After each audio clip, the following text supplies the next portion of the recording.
तर राज्यभरामध्ये गाजत असलेल्या बोगस औषध साठा धाराशिव जिल्ह्यातही पोहोचलाय। बोगस औषध साठ्याचं लोण आता धाराशिवपर्यंत पोहोचलंय।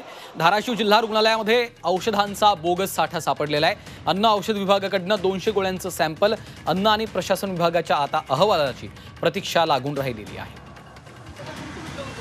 धाराशिव जिल्हा रुग्णालयामध्ये बोगस औषधांचा साठा सापडलेला आहे। बोगस औषध साठ्याचं लोण आता धाराशिवपर्यंत पोहोचलेलं आहे। राज्यभरामध्ये गाजत असलेल्या बोगस औषध साठा आता धाराशिव जिल्ह्यापर्यंत देखील पोहोचल्याचं आपण पाहतोय। धाराशिव जिल्हा रुग्णालयामध्ये बोगस औषधांचा साठा आढळलेला आहे। ज्ञानेश्वर पतंगे आमचे प्रतिनिधी सध्या आपल्यासोबत फोन लाईनवरून जोडले गेलेले आहेत। ज्ञानेश्वर, बोगस औषध साठ्याचं लोण आता धाराशिवपर्यंत पोहोचलेलं आहे, काय अधिकची माहिती आहे?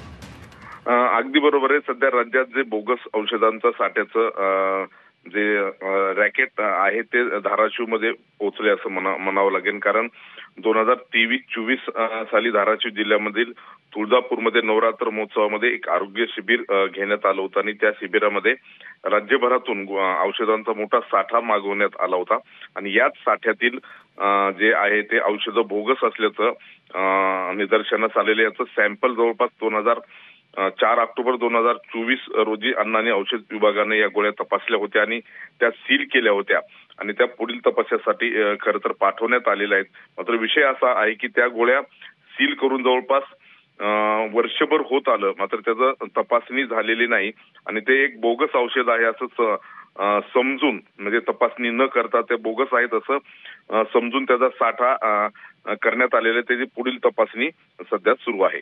निश्चितच धन्यवाद या सविस्तर माहितीसाठी।